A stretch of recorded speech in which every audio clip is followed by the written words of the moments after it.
in vivo, In jadinya vivo. kita bisa. Aku soalnya udah lama banget isi, dulu aku pakai Atlas TI, tapi aku nggak pernah pakai in vivo. Aku cuma tahu ininya aja, cuma tahu apa kayak previewnya aja gitu. Halo Pak Faza. Iya, assalamualaikum Bu Elia. Waalaikumsalam. Ya, mohon izin off cam Bu, lagi di kendaraan. Lagi di jalan tak? Iya, lagi di kendaraan. Oh ya, ya nggak apa-apa. Iya. Ya nggak apa-apa Pak Faza ya. Oke, siap. Ya, Izzy mau nyoba share screen dulu gitu atau gimana? Iya, bisa coba ya Bu ya. Bu Eri bisa join nggak ya?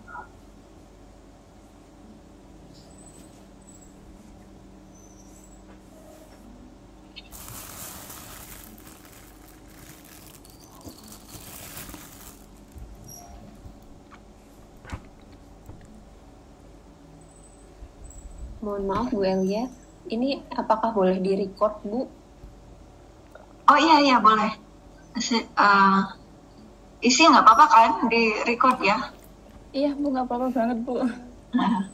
Oke, ini tak record juga. Iji baru lulus ya kemarin ya?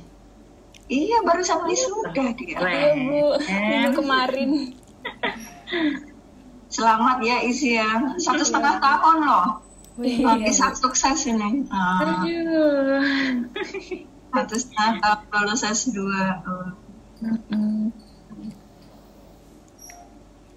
Oke, supaya kita nggak kemagriban karena kita mungkin ada yang puasa gitu ya.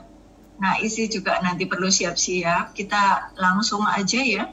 Ini udah banyak kok yang datang. Ya, silakan. Sebelumnya saya perkenalkan dulu. Isi ini dulu kuliah di Despro, kemudian di MMT ya, Isi ya. Nah, baru saja lulusnya cum laude 1,5 tahun. Nah, jadi dan Isi ini banyak menggunakan in vivo. Kebetulan bersama-sama dengan membantu penelitiannya Bu Eri ya. Bu Eri Naharani itu adalah mahasiswa S3 di arsitektur, kebetulan dosen di Despro juga. Jadi saya undang karena saya dapat cerita dari Bu Eri, ini udah banyak dipakai dan saya sudah lihat sendiri hasil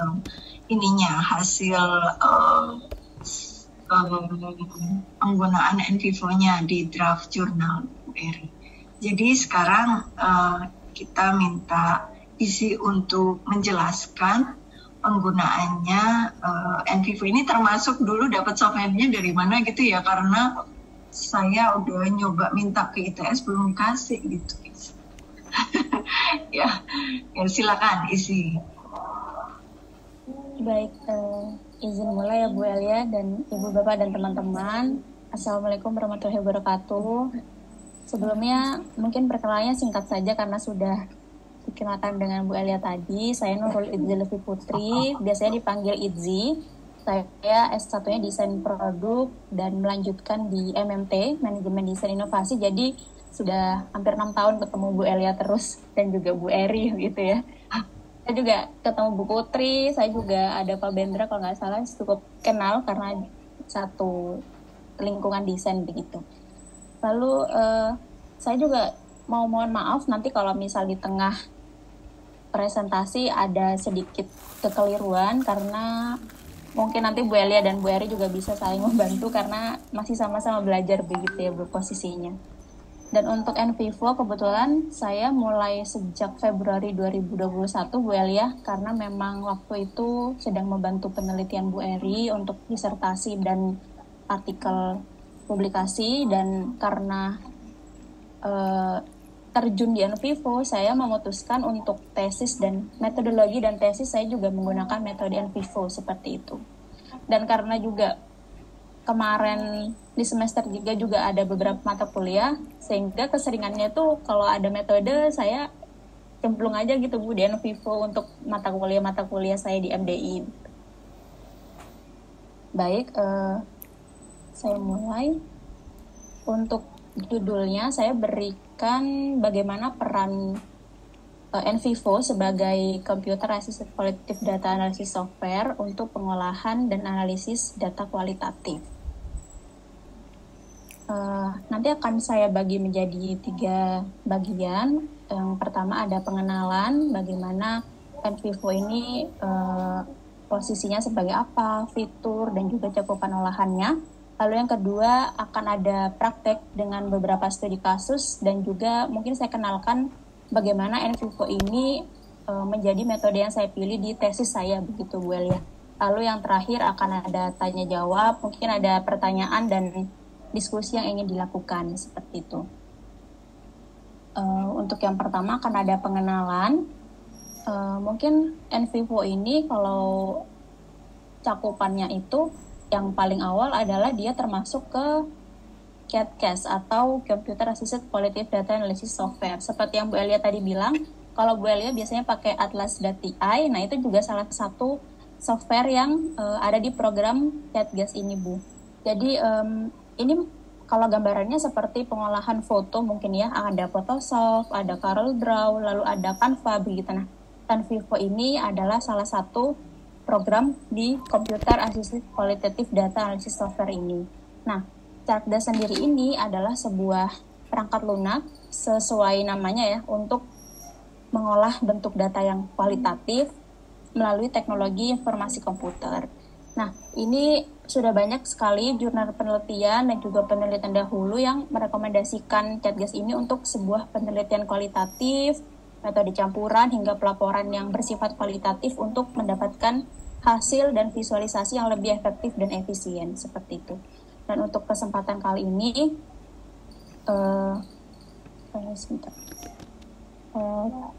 kita akan membahas tentang atau mendalami NVivo. NVivo ini adalah sebuah software yang dikembangkan oleh QSR International. Nanti kalau Ibu dan Bapak dan teman-teman ingin melihat price list-nya atau jangka waktu pemakaiannya, itu bisa langsung ke websitenya QSR International. Kalau yang paling murah dan paling terjangkau begitu ya Bu ya, itu ada lisensi mahasiswa atau student license, itu sekitar $99 untuk 1 tahun atau sekitar 1,4 juta rupiah. Tapi juga ada yang seumur hidup atau beberapa paket-paket yang ditawarkan oleh QSR ini. Nah, NVivo ini ada dua gabungan dari huruf gitu ya, ada N dan kata NVivo, yaitu Non-Numerical and Structured Data Indexing, Searching and Theorizing, dan kata Vivo begitu.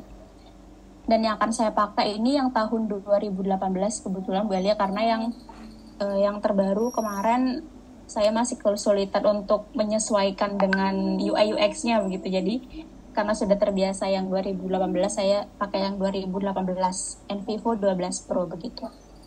Nah, untuk kesimpulannya sendiri, NVivo ini ngapain begitu ya? Nah, NVivo ini intinya ada 4, yaitu yang pertama importing, lalu organize, lalu explore, dan centralize. Nah, untuk ringkasnya, NVivo ini adalah sebuah software untuk pengembangan, pendukung data, dan memanajemen analisis data yang berbentuk kualitatif dengan melakukan coding data yang efektif dan efisien. Nah, coding data ini mungkin akan terus ada sampai penjelasan terakhir, dan mungkin karena bahasanya coding, mungkin jangan dipikirkan secara rumit dan berat dulu Bapak Ibu dan teman-teman, karena coding data di sini akan bersifat khusus di NVivo ini. Nanti akan dijelaskan lebih detailnya di penjelasan selanjutnya begitu. Nah, untuk keluaran NVivo ini karena dia berbasis software, kebanyakan kan kalau berbasis software pengolahan data itu kuantitatif ya. Kuantitatif nanti biasanya hasilnya adalah diagram ataupun bisa berupa pengolahan statistik begitu. Nah, kalau di NVivo ini hampir mirip, tetapi dia lebih ke visualisasi berbentuk diagram, tabel, grafik, atau juga bisa deskriptif seperti itu, yang digunakan sebagai analisis tematik dan hubungan asosiatif seperti itu. Lalu saya coba ringkas NVivo di sini untuk fitur dan juga apa yang bisa dia lakukan. Yang pertama, untuk tipe dan jenis data yang bisa diolah di NVivo itu bisa berbagai macam ya. Kalau misal pendekatannya lewat kualitatif dan juga biasanya kan dipakai design thinking. Nah, itu bisa banget pakai data dari wawancara atau wawancara mendalam, observasi dan lain-lainnya. Itu bisa skrip, rekaman video atau rekaman suara ataupun berupa foto begitu. Nah, untuk data dan survei juga bisa, misal ada data media sosial, misalnya data pengguna Instagram di Indonesia ataupun sebagainya. Bisa juga dari angket ataupun rekapan pemilihan. Ini juga bisa lewat artikel jurnal, nanti juga bisa lewat Mendeley dan lain-lain begitu. Lalu untuk format datanya, NVivo yang terbaru ini sudah bisa ngimpor berbagai jenis data seperti Word, seperti PDF, Excel, bahkan Mendeley dan SPSS seperti itu. Untuk gambarnya itu formatnya kalau tidak salah JPEG sama PNG. Untuk jenis visualisasinya seperti yang sudah sedikit saya sampaikan tadi, akan ada bisa dilakukan visualisasi berupa tabel, berupa grafik, diagram. Nah, lebih detailnya lagi kalau di NVivo ini bisa membuat sebuah kesimpulan naratif, bisa word cloud, bisa tree map, hierarchy map, concept map, mind map, hingga project map, dan lain sebagainya. Nanti mungkin bisa dilihat langsung saat kita sudah ke NVivo-nya gitu. Tapi di sini ada disclaimer, di mana NVivo ini tidak instan Bapak Ibu dan teman-teman. Kita sebagai peneliti ataupun hasil data yang didapatkan dari responden itu harus tetap kita olah secara mandiri. Mandirinya di sini adalah kita harus tetap impor sendiri, mengkategorikannya sendiri, dan melakukan interpretasi yang dimana nanti NVivo ini hanya sebagai alat untuk membuat pengelompokan, membuat ringkasan, dan juga visualisasi seperti itu. Nah, untuk mempermudah pembelajaran sore ini, saya akan mencontohkan dari 3 eksplorasi data. Karena kalau misal dicontohkan semua jenis data itu mungkin akan membutuhkan waktu yang lama, Bu, bisa sampai tarawih ya, Bu, kalau semuanya. Jadi saya akan contohkan dari 3 eksplorasi data yang banyak saya kerjakan, dan mungkin kalau di MDI ataupun di riset-riset desain itu banyak digunakan seperti itu, Bu ya. Yang pertama biasanya ada observasi responden, lalu hasil foto, lalu juga ada hasil wawancara. Nanti akan berupa skrip seperti itu. Nah, untuk studi kasusnya saya akan mengambil studi kasus dari penelitian saya, Bu Elia, yaitu pengaruh sains pada display produk Pastra di Sarinah untuk keputusan pembelian seperti itu. Ini hanya untuk biar nggak kemana-mana begitu, Bu. Jadi biar belajarnya juga fokus seperti itu. Nah, ini salah satu, ini pengertian selanjutnya, dan bagaimana NVivo itu, kalau misal dari eksplorasi data ini, bagaimana sebuah observasi responden, hasil foto, dan wawancara yang dilakukan, NVivo itu dapat melakukan coding pada setiap elemen, pada setiap warna, bentuk, dan juga jenis gambar. Dan nanti kalau sudah dimasukkan, NVivo itu akan bisa otomatis memetakan data-data tersebut. Akan ada 3 step di NVivo yang penting begitu ya. Sebenarnya tidak 3 step sih, tapi ini kayak kesimpulannya apa yang dilakukan NVivo begitu.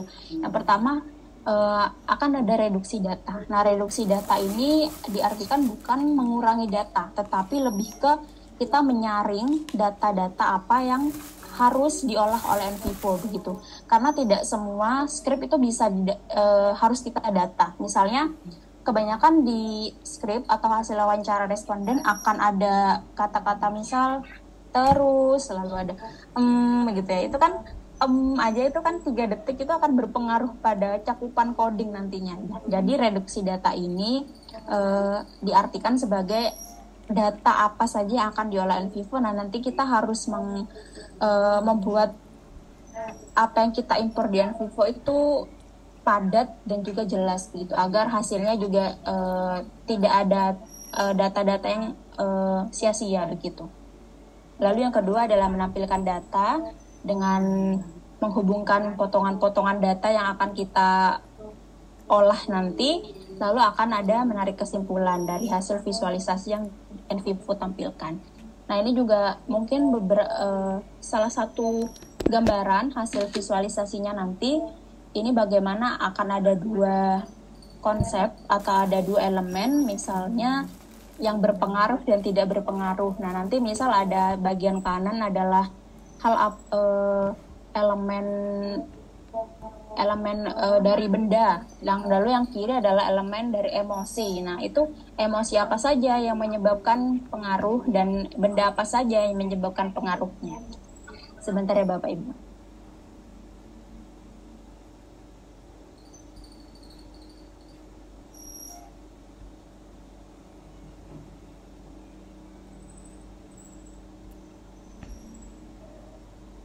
Baik.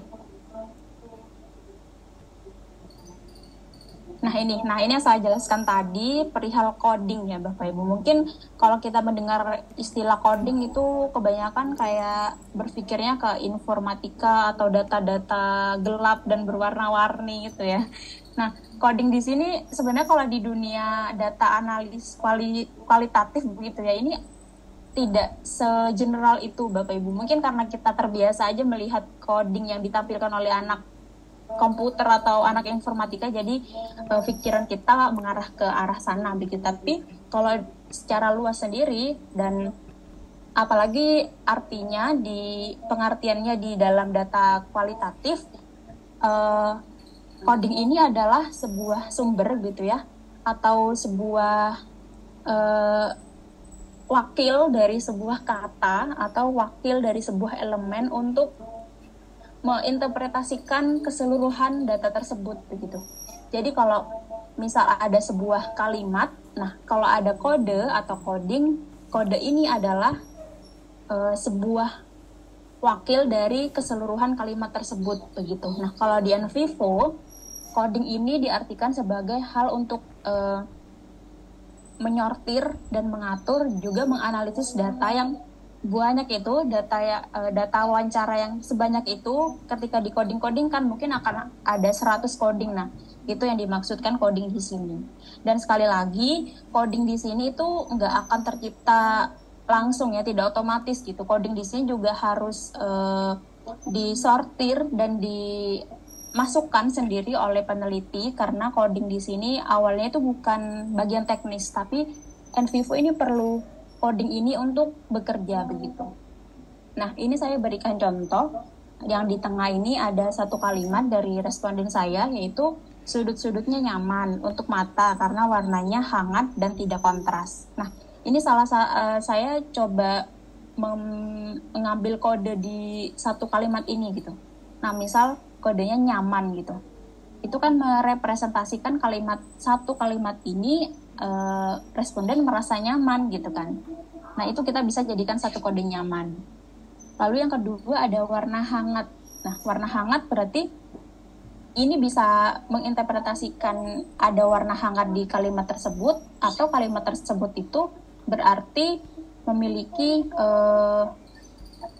pengertian warna hangat di dalam kalimat tersebut begitu. Atau lebih detailnya lagi, misal sudut nyaman karena warna hangat, atau warna yang membuat nyaman. Berarti warna yang membuat nyaman ada di kalimat tersebut, yaitu bisa saja warna hangat atau warna yang tidak kontras begitu. Dan ini sesuai dengan Bapak Ibu dan teman-teman nanti misalnya kodenya mau direpresentasikan dengan kata apa atau kalimat apa begitu ya.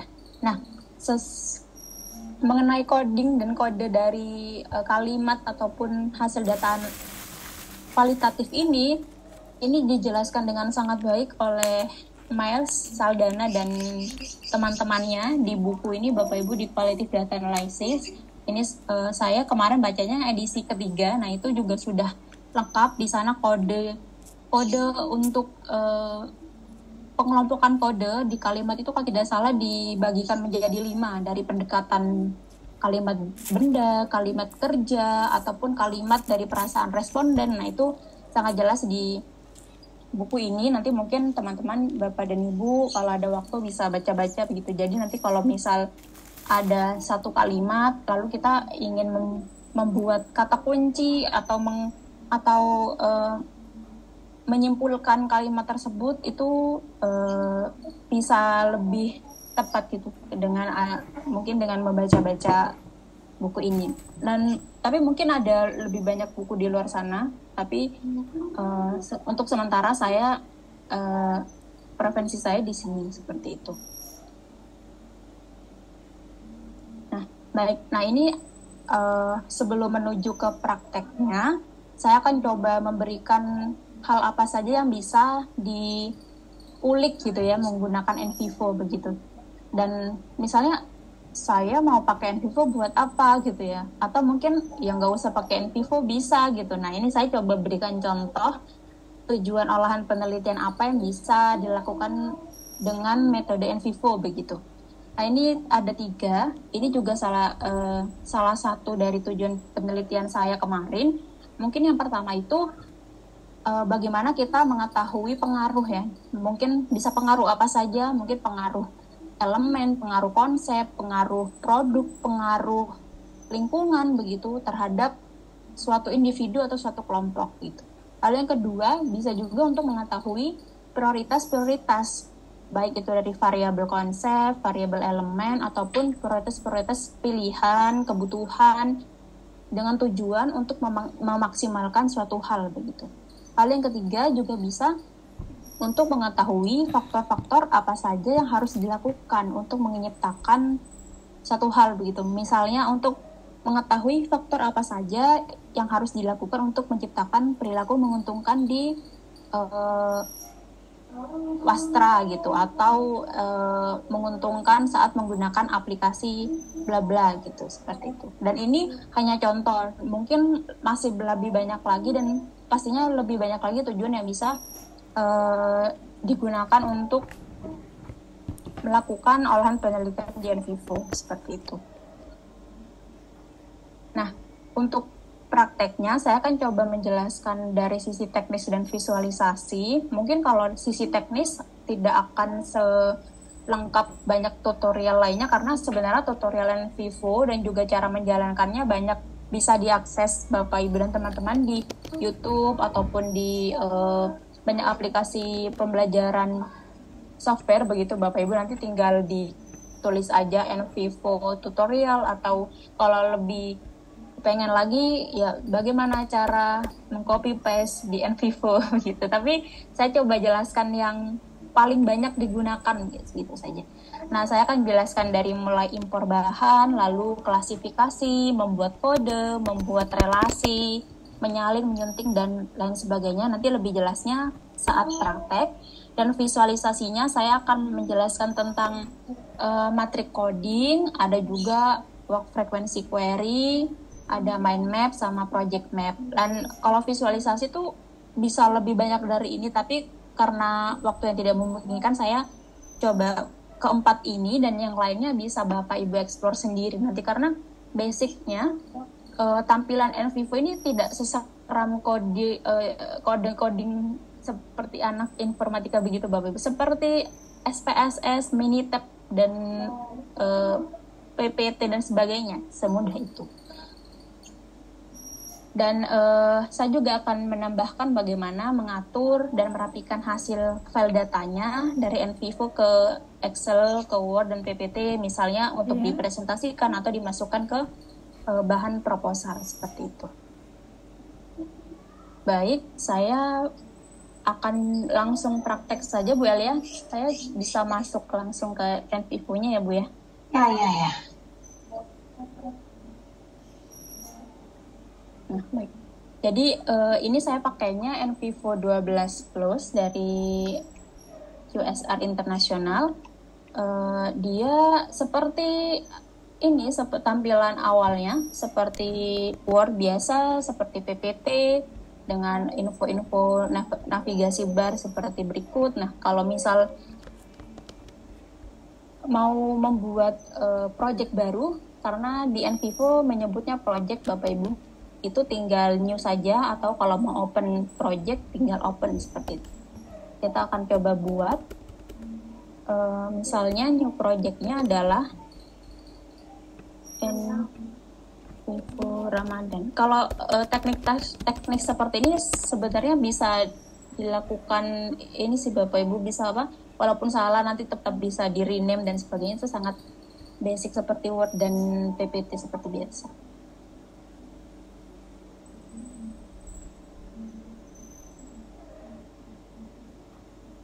Ini sebentar masih loading. Nah, baik. Ini tampilan awalnya, dan kalau misal awal sekali nanti Bapak Ibu juga akan ada quick start step, ini auto gitu dari NVivo-nya. Nanti kalau misal mau coba-coba lihat bisa ada tutorialnya juga di sini. Sebenarnya ya di sini seperti ini juga sudah ada bagaimana memulainya. Lalu nanti kalau misal ada pertanyaan juga NVivo juga sudah ready gitu, ada kolom informasi di sini seperti itu. Baik, saya close dulu. Bu Elia, ini kursor saya terlihat apa tidak, Ibu? Terlihat isi. Ya, Ibu. Baik, nah ini saya coba jelaskan bagian-bagiannya. Jadi intinya NVivo itu dibagi menjadi 2 bagian navigasi. Yang pertama yang di atas ini sangat mirip dengan Word, dengan PPT. Ada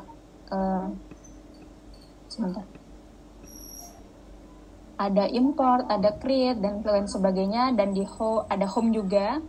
Ini ada berbagai fitur dan juga berbagai akses untuk kita melakukan pengolahan. Nanti mungkin akan saya jelaskan selanjutnya. Lalu yang di sebelah kiri layar ini ada navigasi bar untuk file dan juga mempermudah untuk akses seperti library di Windows seperti itu. Ada file, juga ada code. Nah, baik. Nah, saya akan jelaskan yang penting. Nah, baik. Nah, kalau di home ini intinya itu adalah alat atau fitur yang paling banyak kita butuhkan, tapi sangat basic begitu. Hanya untuk seperti Word, ada clipboardnya untuk paste, cut, copy, lalu juga ada item, ada explore, ada coding. Nah, ini yang coding yang saya maksud yang tadi.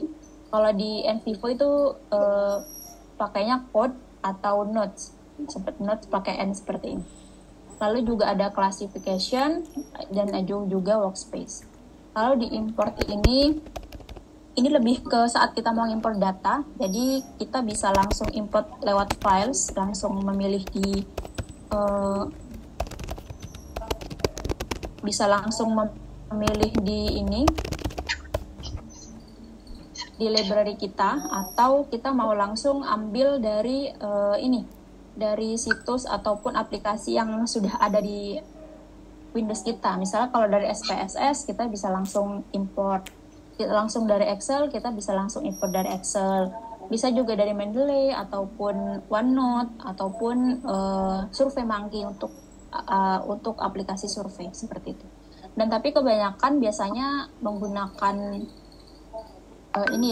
bisa pakai Word ataupun PDF itu juga bisa. Nanti tinggal kita klik filesnya di kanan atas data ini, lalu kita klik. Saya akan contohkan dari data saya.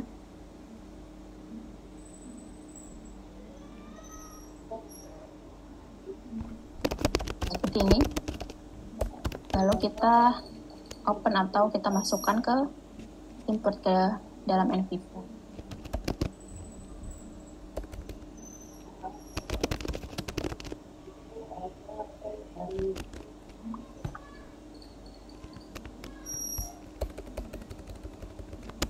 Nah, ini sudah masuk. Kalau mau lihat filenya, kita bisa klik di bagian data di files. seperti ini. Nanti akan ada icon.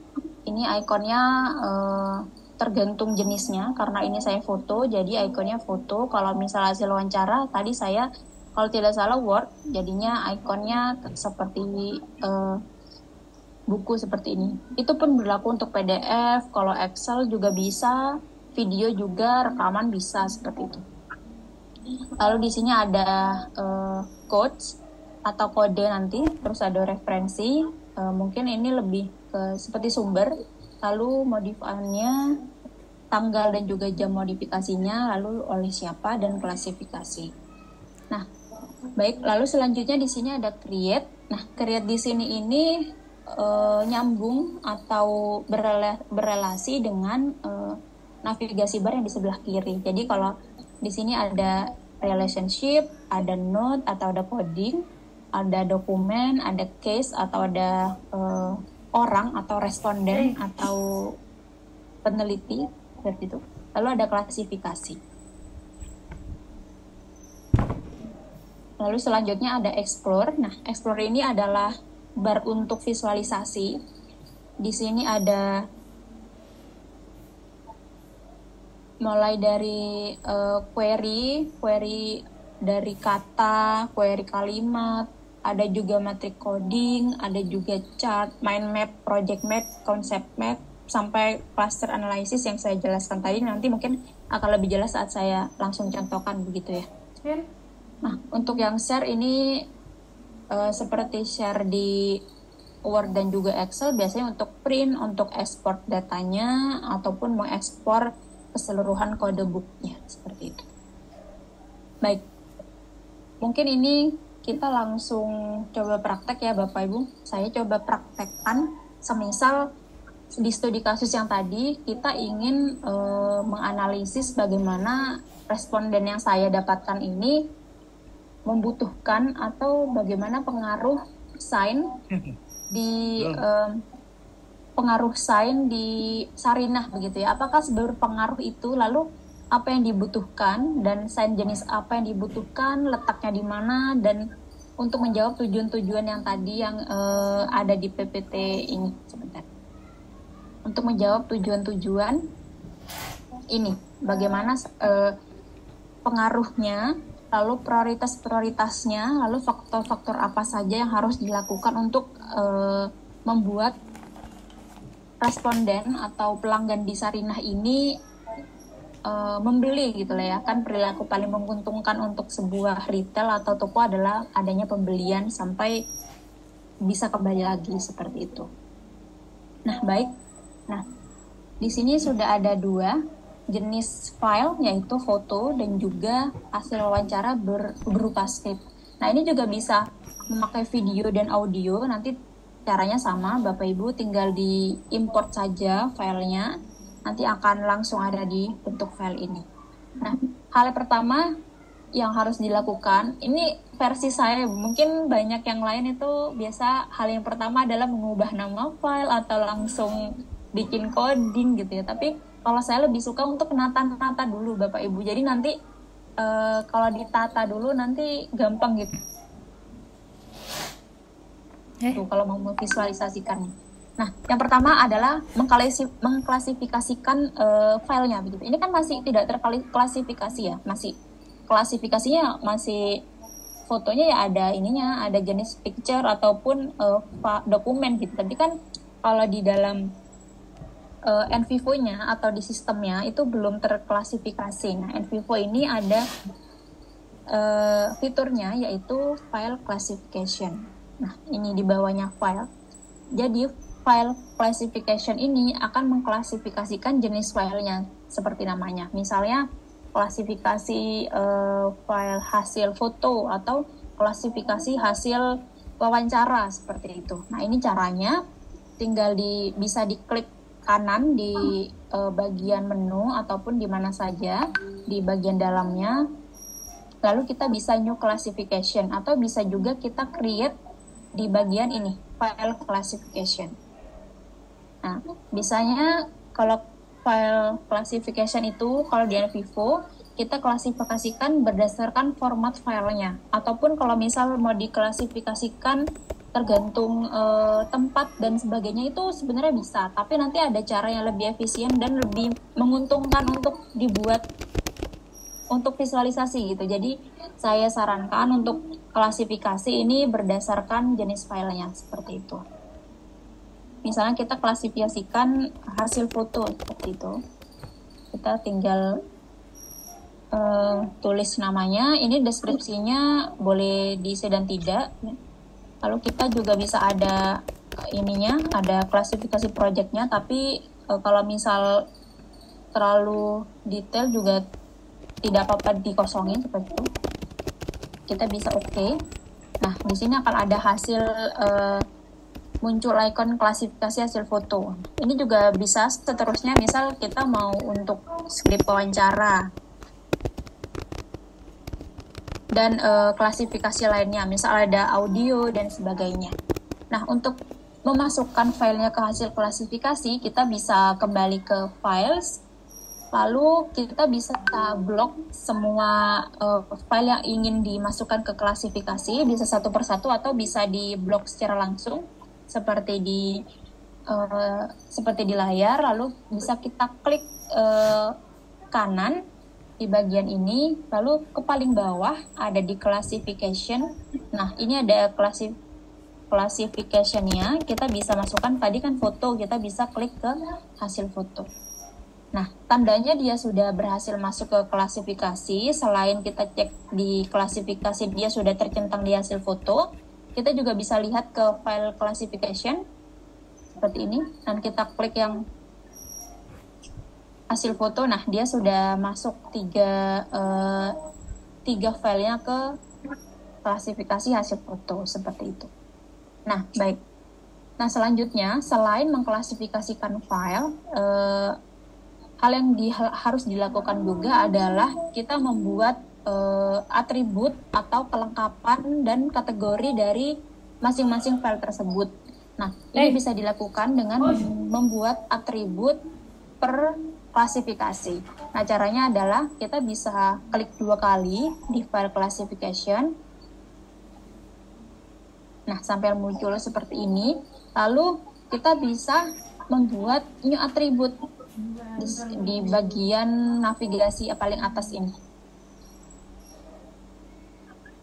Nah, di new atribut ini kita bisa membuat kelompok-kelompok atau pengelompokan klasifikasi gitu. Seperti misalnya contohnya adalah karena ini hasil foto, saya jadi tidak bisa terlalu banyak membuat klasifikasi ya, tapi misalnya ada banyak data dari hasil foto dari 10 orang begitu. Nah, itu kita bisa membuat klasifikasi berdasarkan misalnya gender seperti itu.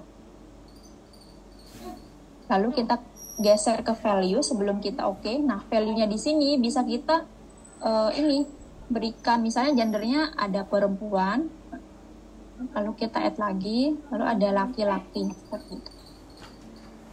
Bisa kita klik oke. Nah, begini. Jadi nanti akan ada sorting atau ada pengelompokan. Misalnya file yang pertama, foto responden 1, misalnya ya, ini dihasilkan oleh Bu Elia misalnya gitu. Jadi kita bisa mengklasifikasikan. Nah, ini adalah diambil oleh perempuan seperti itu. Misal yang hasil yang kedua diambil oleh Pak Bendra gitu. Misal jadi kita bisa klasifikasikan untuk laki-laki. Dan ini kita juga bisa penambahkan banyak atribut begitu ya. Misal kita tidak hanya perlu atribut gender, tapi kita juga perlu atribut tempat begitu. Sama kita tinggal klik new atribut, kita beri nama, lalu kita beri value-nya. Misalnya value-nya di Sarina lantai 1, lalu kita ada di Sarina lantai 2 dan sebagainya seperti itu. Nanti juga tinggal kita pilih di sini, yang foto responden pertama ini di Sarina lantai 1, lalu yang kedua di Sarina lantai 2 dan seterusnya seperti itu. Baik, kalau kita sudah bikin atributnya, lalu juga filenya sudah terklasifikasi. Maaf ya Bapak Ibu kalau agak ribut, karena dekat jalan juga. Baik, kalau sudah filenya kita sudah klasifikasikan filenya, lalu juga atributnya sudah ada begitu. Nah, yang selanjutnya adalah kita akan membuat atau mengklasifikasikan file ini menurut case-nya. Case itu bisa kita lihat di sini di bagian codes atau coding. Nah, case ini juga ada dua, yaitu cases atau klasifikasi responden atau orangnya begitu. Lalu juga ada case classification. Nah, mungkin ini agak rancu dengan file classification karena biasanya ada beberapa orang yang senang untuk mengklasifikasikannya lewat file ataupun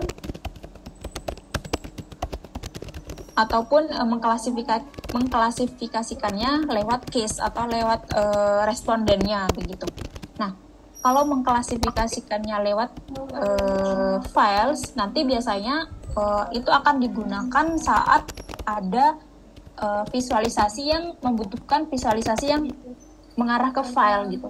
Ada juga nanti visualisasi yang mengarah ke case ataupun mengarah ke respondennya secara langsung. Nah, makanya saya sarankan kalau klasifikasi dan juga memberikan atribut itu di keduanya, baik di file dan juga case. Mungkin akan sedikit lama gitu ya, tapi ini akan lebih mudah dilakukan di awal karena kalau nanti sudah divisualisasi, yang pertama biar nggak lemot, karena nanti kalau sudah banyak coding Bapak Ibu itu lemotnya minta ampun ya, tapi tergantung device masing-masing. Nah, jadi menurut saya amannya dilakukan di awal gitu untuk kedua jenis ini ya, kedua jenis datanya, baik di data dan juga case. Nah, yang pertama, kalau kita mau mengklasifikasikannya berdasarkan case, kita bisa ke menu case-nya, kita klik. Lalu ini saya tutup dulu, nanti kalau mau ditutup tinggal di klik X saja Bapak Ibu. Nah, seperti ini. Kita bisa ke bagian case, lalu kita bisa new case. Kita bisa klik kanan atau kita bisa create. Kita bisa klik kanan di new case. Nah, kita bisa membuat nih case-nya. Misal case-nya saya mau bikin responden Sarina di responden Sarina gitu ya. Atau misal tempatnya ada 3 begitu, bisa saja responden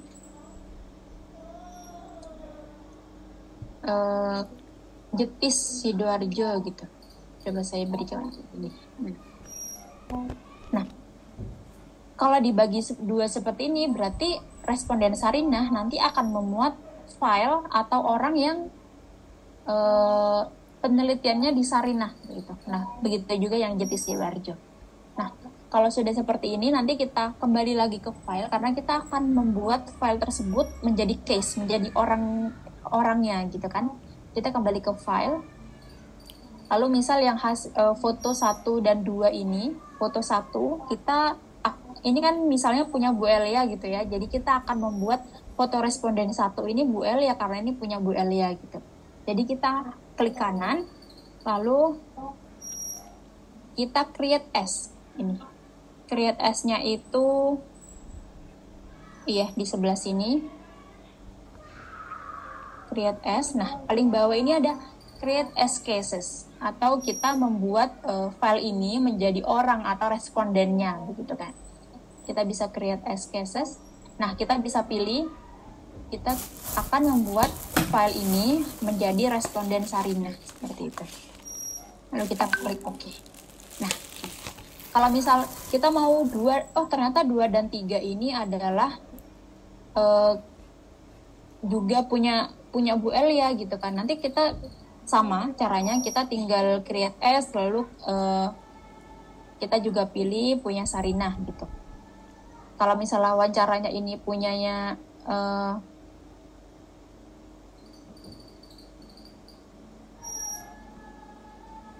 maaf Bapak Ibu, ini harusnya benar.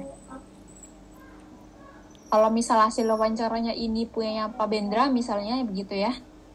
Nah, ini misalnya Pak Bendra itu adalah responden di Kampung Jetis Sidoarjo gitu ya. Kita tinggal kita create as, lalu kita create as cases, lalu kita taruh di responden Jetis Sidoarjo seperti itu. Nah ini.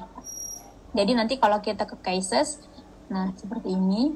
Nah nanti responden Jetis Sidoarjo ini akan memuat hasil wawancara oleh Pak Bendra yang dia menjadi responden di Kampung Jetis Sidoarjo seperti itu.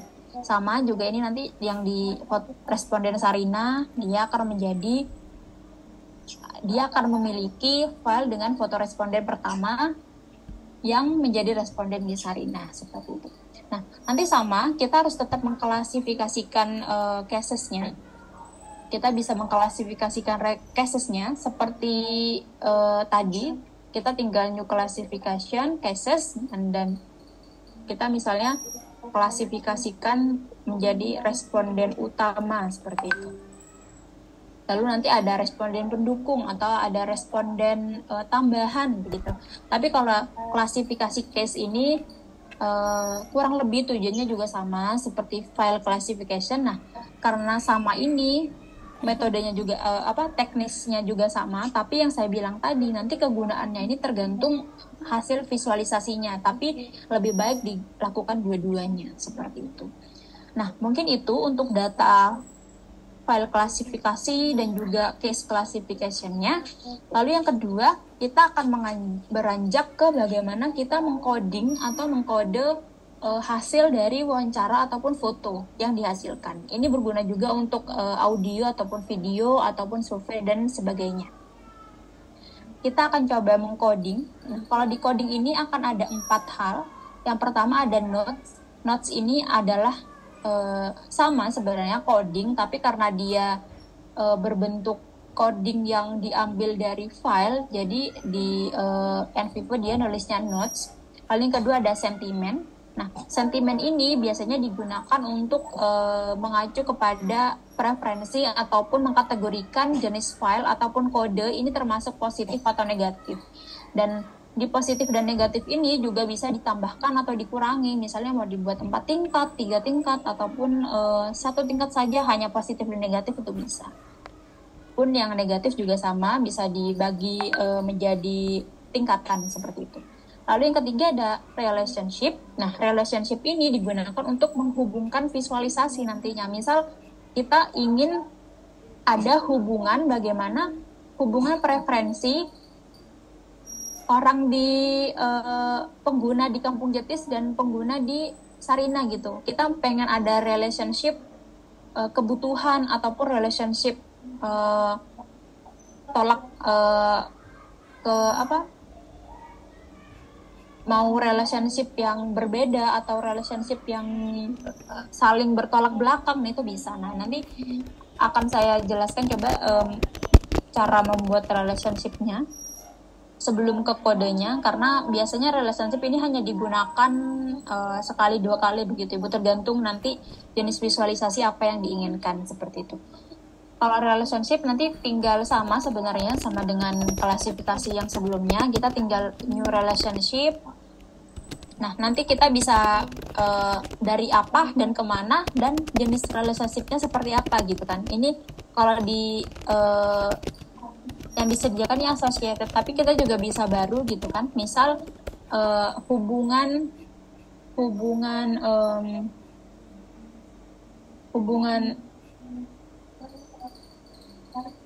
gini aja, dampak emosi begitu misalnya, dampak emosinya. Dan ini juga bisa one way atau symmetrical. Ini akan mempermudah nanti saat visualisasi. Misalnya kita one way ya, lalu kita oke. Nanti formnya misalnya dari kita bisa pilih di sini ada note, ada case juga, ada file. Misalnya tadi pengaruh dampaknya dari responden di Jetis untuk ini karena belum ada notes-nya. Misal nanti ada notes-nya ke responden Sarina, misal mungkin seperti itu. Ya, kita bisa oke. Nah, ya, kalau sudah muncul begini berarti kita membuat satu relationship, tapi ini tidak akan berpengaruh Bapak Ibu karena dia hanya digunakan nanti untuk visualisasi saja. Makanya saya contohkan di awal saja karena kita tidak akan berlama-lama di sini gitu. Nanti kita juga bisa membuat banyak hubungan lainnya. Misal hubungan penyebab, hubungan khusus, atau hubungan sebab akibat. Nah, itu kita bisa bikin di sini gitu. Lalu nanti juga ada ini relationship type-nya. Nanti ini cuma untuk menggambarkan jenis relationship-nya. Baik, itu. Nah, kita akan ke pembelajaran intinya mungkin ya Bapak Ibu untuk membuat coding. Karena ini intinya dari NVivo begitu. Nah, coding ini harus kita lakukan karena kalau tidak NVivo tidak bisa bekerja begitu. Nah, kita pertama yang harus kita lakukan adalah kita harus membuka filenya. Saya akan contohkan dari bagaimana kita mengcoding foto ya. Kita harus buka fotonya ke file, lalu kita klik 2 kali. Ini akan ada tampilannya seperti ini. Nah, akan ada tampilan seperti ini. Kalau untuk foto ini agak khusus Bapak Ibu karena kita harus melakukan 2 coding. Kedua coding adalah kita harus membuat coding di gambar itu sendiri dan coding generalnya. Saya akan contohkan misalnya apa yang saya maksudkan. Nah, yang pertama, cara mengcoding di lewat gambar itu kita bisa membuat blok atau mengisolasi gambar yang akan kita kode gitu seperti. Contohnya seperti ini, semoga kursor saya terlihat. Misalnya kita mau mengcoding memasukkan coding lampu begitu ya. Kita bisa memblok lampunya seperti ini. Kita bisa drag seperti itu.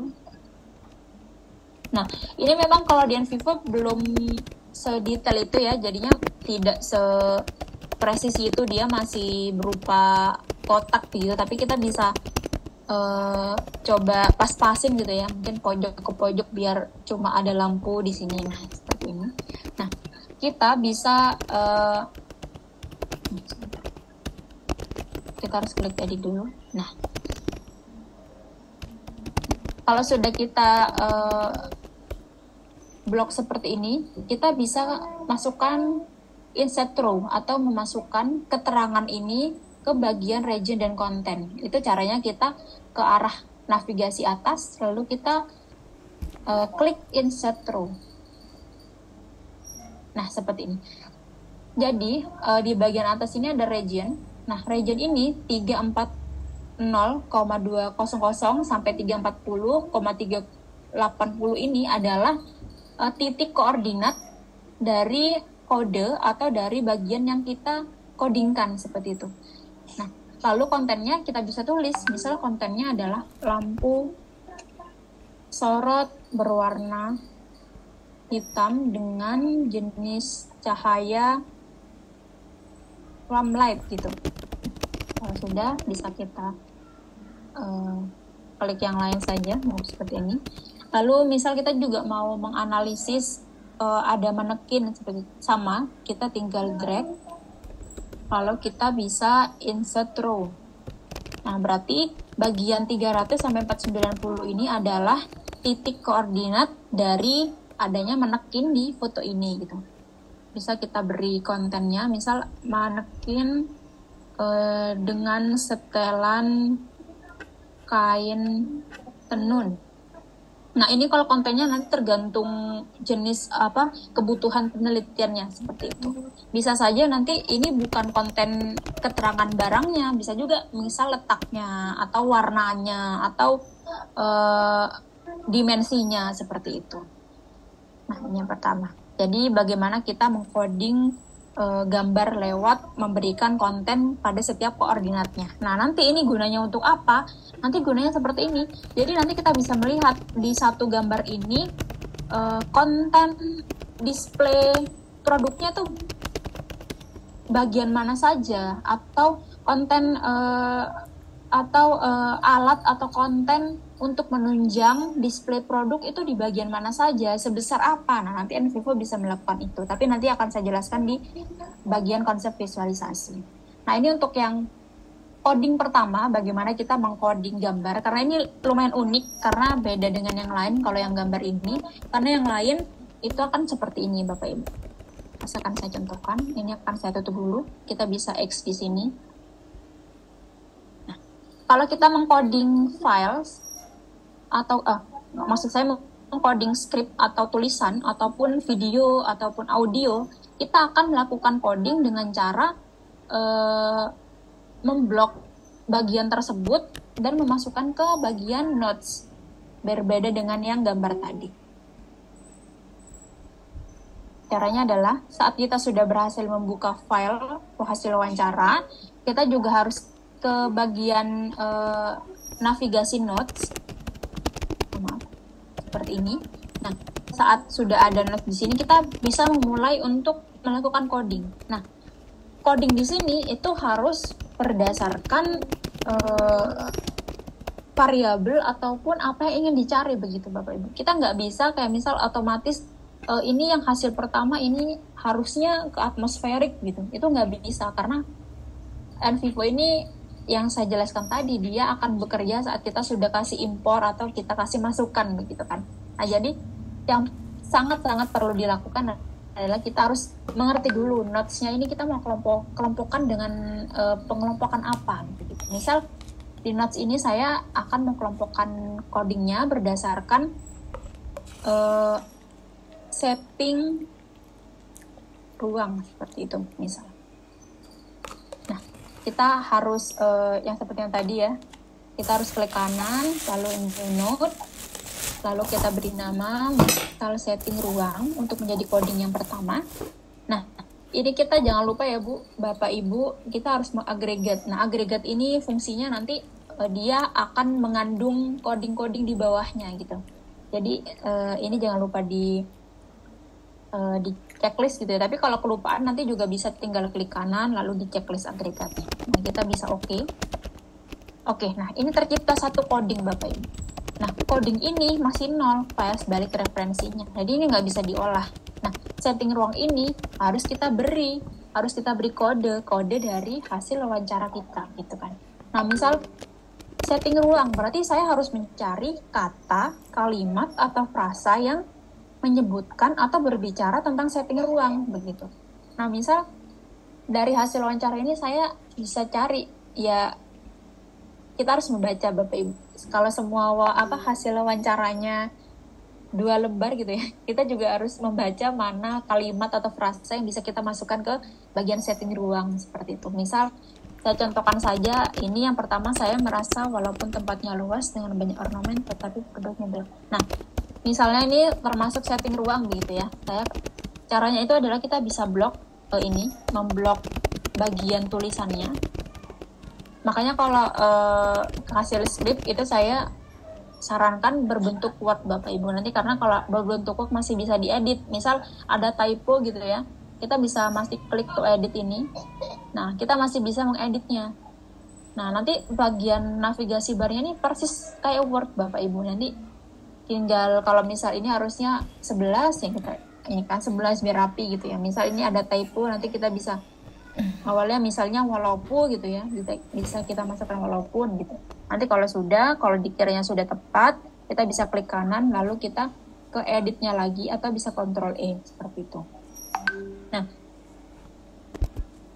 baik. Nah, kalau sudah seperti ini, seperti yang saya tadi bilang, kita bisa memblok. Misal panjangnya itu tergantung ininya konteksnya. Misal ini ada satu kalimat sepanjang ini masuk setting ruang ya nggak apa-apa. Jadi kita tinggal blok, lalu kita drag bagian ini ke notes ini. Jadi akan seperti ini. Caranya biasanya kalau pakai mousepad, tinggal diklik kiri, lalu ditahan, lalu diarahkan ke bagian coding setting ruangnya. Seperti ini. Nah, misal, ternyata bagian yang kedua juga membicarakan tentang setting ruang gitu ya, nggak apa-apa, kita tinggal blok lagi apa yang membicarakan setting ruang, lalu kita drag lagi, lalu kita masukkan ke setting ruang. Nah, akan ada perubahan. Kalau tadi filenya satu karena dia bersumber atau kodenya dari satu file begitu. Kalau referensinya, karena tadi kita sudah memasukkan 2 coding yang pertama adalah kalimat ini, lalu coding kedua adalah kalimat ini, maka NVivo secara otomatis akan menampilkan kalau referensinya itu dari dua kode seperti itu. Nah, tapi gimana kalau misal satu kalimat penuh ini berbicara tentang setting ruang gitu, tidak apa-apa Bapak Ibu, kita gak apa-apa sepanjang apapun itu masih bisa, tapi nanti akan saya jelaskan lagi gimana cara memfokuskannya begitu. Walaupun sependek satu kalimat 10 kata gitu ya, itu juga masih bisa dibaca sebagai kode oleh MVivo. Bahkan satu kata pun dibacanya sebagai kode gitu. Yang penting kita memasukkannya jangan salah aja gitu. Biasanya kalau sudah banyak kode di sisi kiri tuh kadang kalau sudah ngedrag itu kayak trigger gitu, oh ini kemana ya. Tapi nanti kalau misal salah tinggal Ctrl Z atau bisa juga undo di bagian atas pojok kiri atas ini, seperti itu. Nah, kalau kita sudah dapat satu kode atau satu note, yaitu setting ruang, terus kita merasa, kayaknya tadi saya salah masukkan atau saya ingin mengoreksi kembali begitu ya kode-kode yang ada di setting ruang, nanti tinggal diklik 2 kali di bagian kode setting ruangnya Bapak Ibu. Mungkin langsung sampai pemetaannya aja nanti kalau misalkan. Oh iya Bu, iya. Salah-salah atau apa iya. Nanti bisa Iya, nanti tinggal di blok lalu dihapus dengan di uncode begitu ya. Baik.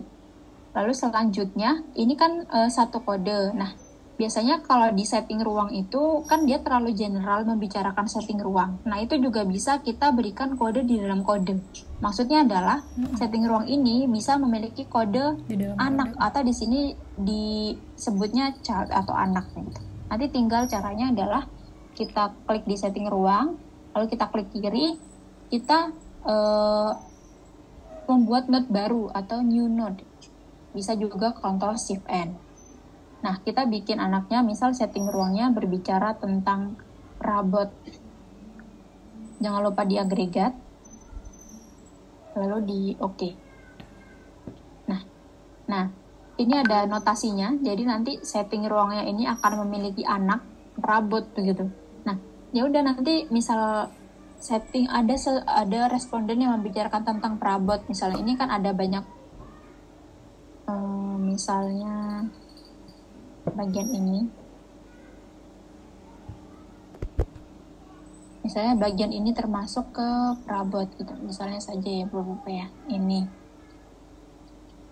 kita tinggal drag ke bagian perabot seperti ini. Nah, nanti akan langsung berubah referensinya kalau misal di setting ruang ini ada 3 kode gitu.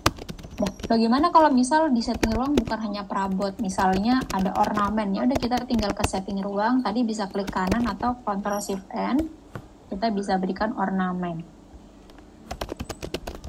Kalau misalkan sudah puas gitu gimana? Isi.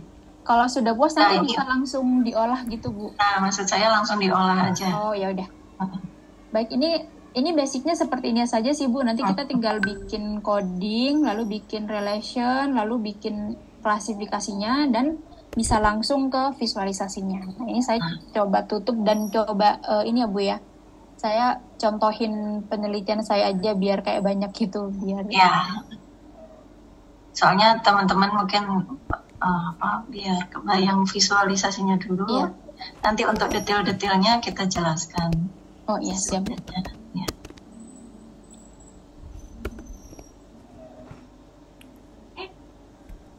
Ini. Jadi nanti biasanya akan banyak file, Bapak Ibu akan ada banyak hasil wawancara, hasil foto. Nah, ini yang saya maksudkan bagaimana kita punya klasifikasi cases nih. Itu kegunaannya untuk merapikan dan juga visualisasi nantinya. Nah, ini adalah contoh pengelompokan notes-nya. Kalau misal kita sudah melakukan coding kepada seluruh file begitu ya. Nah, nanti mungkin akan ada ribuan atau ratusan coding begitu. Nanti misalnya punya saya ini ada bagian observasi studi lapangan gitu. Nanti akan ada anaknya lagi, misal wawancara mendalam. Saya bedakan menjadi retail dengan desain lingkungan dan tidak desain lingkungan. Nanti akan ada banyak anaknya lagi. Nah, seperti ini Bapak Ibu. Nah, itu nanti tergantung bagaimana kita membuat notes-nya begitu dah. klasifikasi yang saya buat ini berdasarkan literatur Bapak Ibu. Nah, misalnya observasi studi lapangan saya berdasarkan literatur dari pembangunan merek. Nah, pembangunan merek ini ada tahapan klasifikasinya, yaitu identifikasi sampai koneksi. Nah, nanti saya akan mencari di bagian wawancara responden mana yang termasuk tahapan identifikasi, mana yang termasuk tahapan reaksi dan sebagainya. Nah, kalau sudah semua kodenya siap, kita akan masuk ke bagian ke bagian explore begitu. Nah, explore ini untuk memvisualisasikan apa yang sudah kita buat begitu Bapak Ibu. Nah, kalau sudah rapi notes-nya, klasifikasinya juga sudah selesai begitu. Nah, kita akan membuat visualisasinya. Nah, visualisasi pertama yang biasa saya lakukan adalah matrix coding atau mematrikskan dua hal atau lebih untuk melihat mana yang paling banyak ditemukan atau yang dilakukan atau yang dibutuhkan seperti itu. Ini matriks coding ini konsepnya sama seperti matriks matematika biasanya. Misal ada dua hal, kolom dan baris, nanti yang paling banyak itu yang biasanya akan memiliki nilai yang paling besar seperti itu. Nah, misalnya untuk matriks coding, kita bisa ke explore, lalu kita klik matriks coding yang dengan tanda ini. Kita klik matrix coding.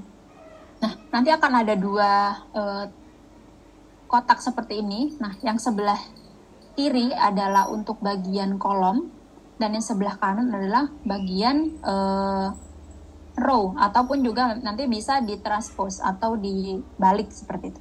Nah, misal tujuan pertama kita ingin mengetahui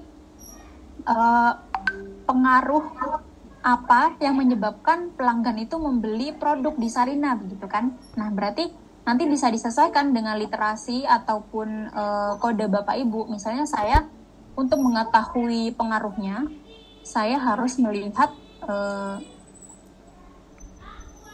sebentar, saya tidak bisa ngeklik ini.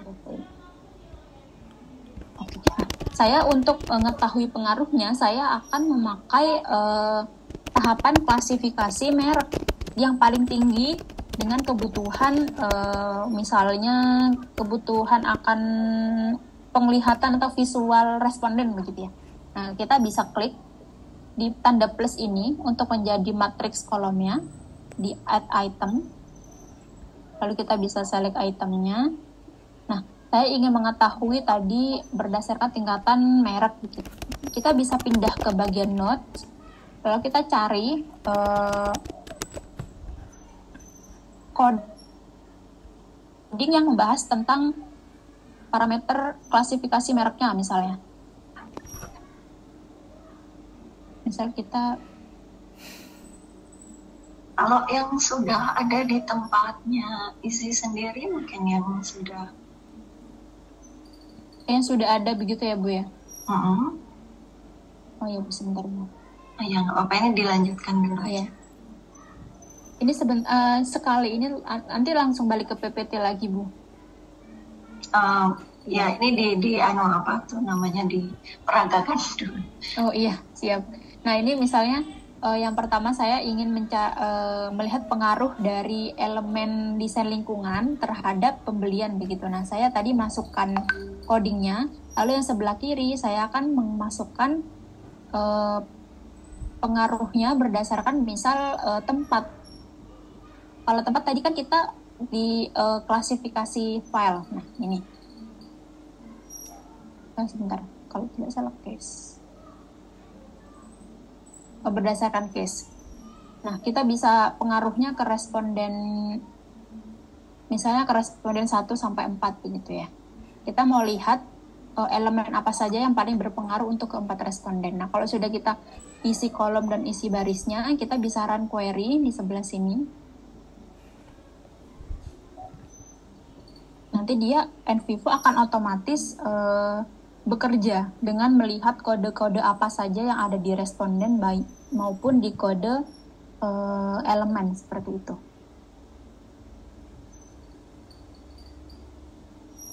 Nah, ini sudah terlihat. Nah, di atas ini akan ada notasi warna. Ini biasanya untuk menotasikan yang paling tinggi dan paling rendah. Lalu di sini yang cell content-nya akan ada coding reference, yaitu biasanya berapa banyak kode. Lalu juga ada row percentage, ini berarti presentasi berdasarkan row. Lalu ada presentasi kolom, lalu ada banyaknya kata yang di-coding, dan juga coding presence.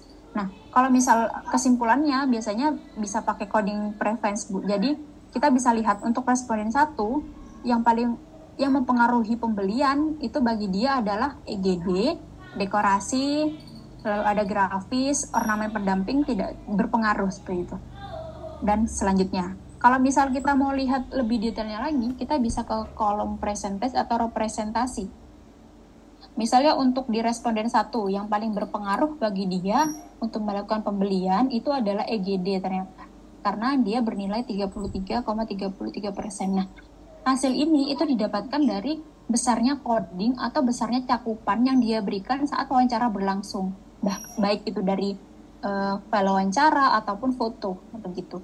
Kenapa 0%? Karena responden 1 tidak menyatakan ornamen pendamping di seluruh filenya, seperti itu. Nah, kalau responden 4, kenapa cuma 0% semua?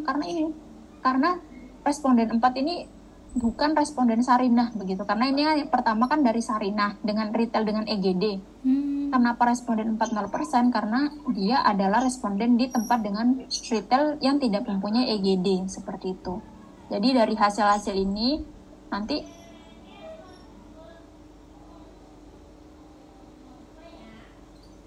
Putus, Mbak. Halo, Pak Fris. Recording stopped.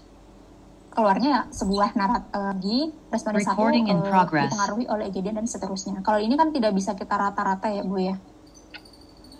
Nah, seperti itu. Nah, oke, ini mungkin visualisasi yang pertama. Kita akan coba sebelum kembali ke PPT, kita akan mengeksplor visualisasi selanjutnya, yaitu visualisasi mengeksplor tentang hierarchy chart. Nah, kalau hierarchy chart ini akan berbentuk seperti ini. Jadi nanti coding atau kode dengan cakupan terbesar itu akan memiliki memiliki diagram paling besar dan juga akan menentukan tingkatan-tingkatannya. Misal di dalam environment ini akan ada impact, habit, dan quality landscape. Dan besarnya bentuknya akan dipengaruhi oleh cakupannya, seperti itu. Lalu kalau untuk selanjutnya biasa digunakan juga adalah word frekuensi, atau nanti jatuhnya nanti ke balon kata. Kita bisa klik di word frekuensi di sini, sebelah sini. Nah, kita bisa mengaturnya sebelum kita run query-nya. Yang pertama, display word-nya. Ini mau berapa banyak kata yang di-display. Lalu minimum length-nya ini adalah berapa kata yang ingin kita display. Berapa panjang huruf yang ingin kita display. Biasanya setidaknya 5. Kalau 3 itu terlalu banyak. Biasanya tuh kalau 3 dan yang itu masih bisa masukkan, dan yang itu nggak terlalu kita perlukan gitu ya Bu Bapak ya. Nah, misalnya kalau display word-nya ini kalau kebanyakan bisa kita bikin 100 begitu. Nah, lalu baru kita run query. Nah, hasilnya ini. Jadi nanti akan ada banyak word untuk ditampilkan. Ini kenapa? Karena NVivo akan menghitung berarti ke 10 responden itu mengatakan untuk itu sebanyak 925 kali. Untuk elemen dikatakan sebanyak ini kali. Karena itu dikatakan sebanyak ini kali gitu. Nah, ini kan hal-hal yang tidak kita butuhkan gitu ya. Nah, ini kita bisa eliminasi dengan caranya kita blok, lalu kita klik kanan, lalu kita add to stop word list. Nah, kita remove semuanya. Lalu coba kita run query.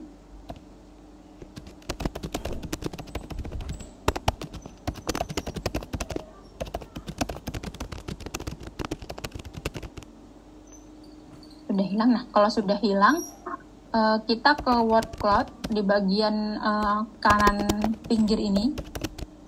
Kita klik yang bawahnya.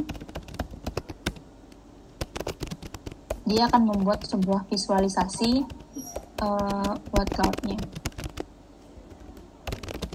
Nah ini. Jadi nanti kata yang paling besar itu adalah kata yang paling banyak tuturkan gitu ya, yang inikan oleh responden. Nanti yang tadi itu kita bisa eliminasi, misal untuk karena setuju ini tidak diperlukan, kita bisa add to stop word list biar tidak tertampilkan begitu.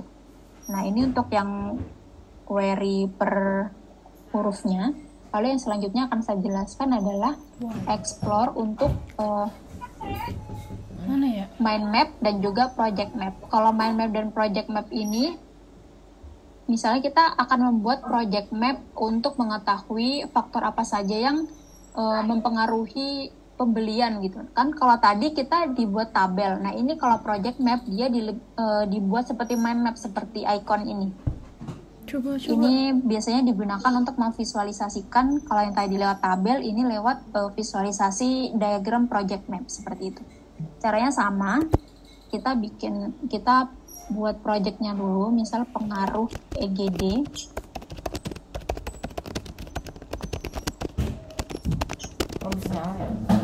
Apa? Oh, habis. Nah, nanti kita ada new menu seperti ini. Lalu kita bisa add project item di sebelah atas ini. Lalu kita bisa pilih berdasarkan file, berdasarkan klasifikasi, atau berdasarkan notes. Misalnya kita mau bikin berdasarkan notes untuk di wawancara mendalam, bagian retail dengan EGD, dan juga elemen begitu. Nah, kalau kita klik satu-satu ini kan lumayan lama ya Bapak Ibu ya. Kita bisa automatically select the set codes di atas ini.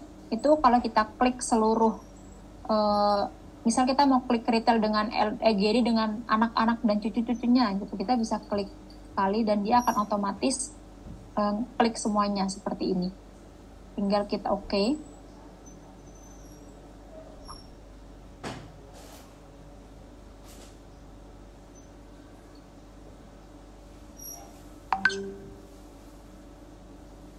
Sebentar, masih loading.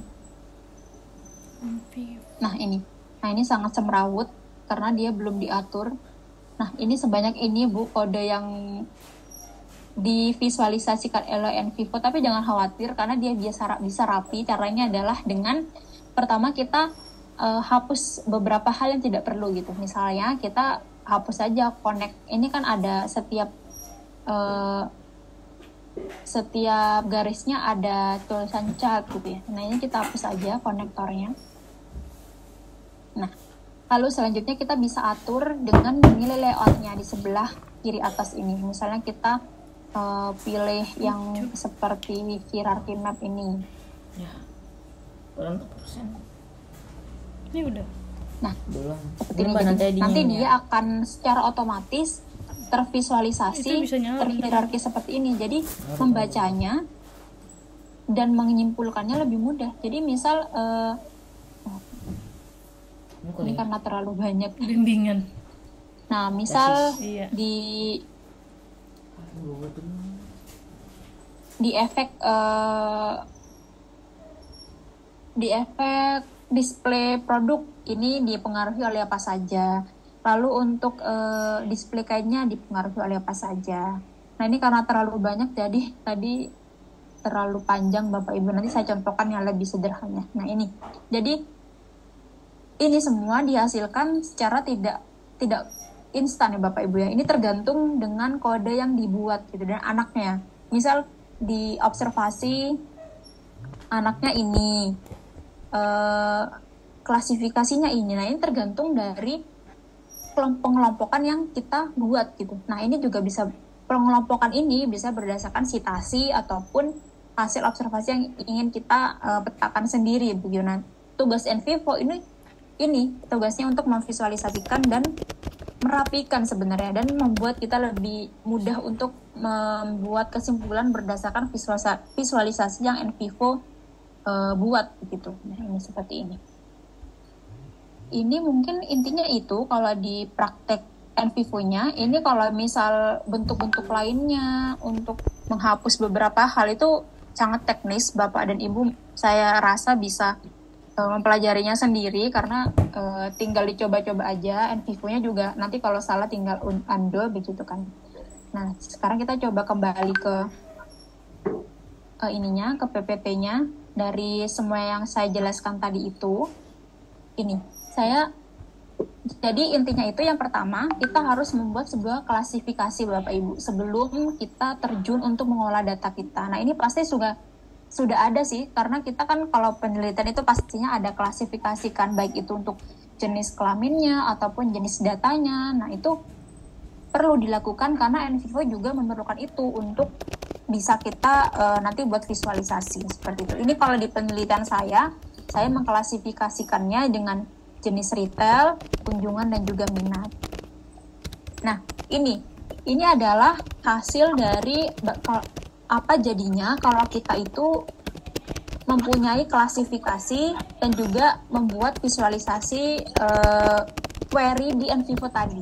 Nah, kita kan tadi belajar untuk membuat matriks. Nah, matriks ini bisa kita keluarkan dengan visualisasi cakupan presentasi coding. Nah, presentasi coding ini juga bisa kita klasifikasikan berdasarkan klasifikasi cases yang kita buat. Misal tadi saya klasifikasikannya melalui minat. Nah, minatnya ada 2, ada tinggi dan sedang. Lalu kunjungannya juga ada 2, ada yang pertama kali dan lebih dari 3 kali. Nah, saat kita gabungkan dari klasifikasi tersebut dan juga cara visualisasi tersebut, ini bisa kita lihat modusnya sehingga kita bisa menarik sebuah kesimpulan. Jadi misalnya untuk sifat area produk, pelayanan, dan informasi melalui cara retail mengaturnya, baik minat, tinggi, dan sedang itu setuju untuk konten tersebut.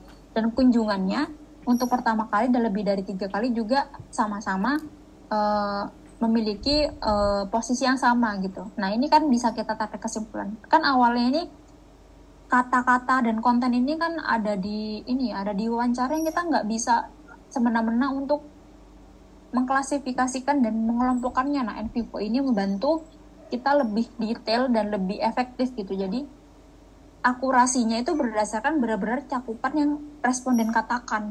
Kadang kan kalau kita menyimpulkan sendiri, kadang-kadang kita keterdistract apa, udah buyar tadi dia bilangnya apa ya, tadi ada di baris apa ya. Nah, NVivo itu akan membantu kita untuk agar kita nggak lupa dan lebih efisien gitu Bapak Ibu. Nanti NVivo itu kan jaringan komputer, jadi dia ya insya Allah nggak akan melakukan kesalahan. Misal minatnya tinggi tiba-tiba rendah, nggak, dia akan sejalan gitu. Misal minat tinggi karena dia banyak memiliki kode di konten sifat area, berarti nanti hasilnya akan sesuai gitu. Jadi minat tingginya akan tinggi, modus cakupannya seperti itu. Sehingga kita akan menemukan atau bisa membuat kesimpulan-kesimpulan. Misal untuk konten komunikasi, ternyata kebutuhan jenis media komunikasi melalui sifat area dan informasi itu yang paling tinggi. Untuk perbedaannya gimana? Untuk responnya bagaimana? Untuk stimulusnya gimana? Nah, itu.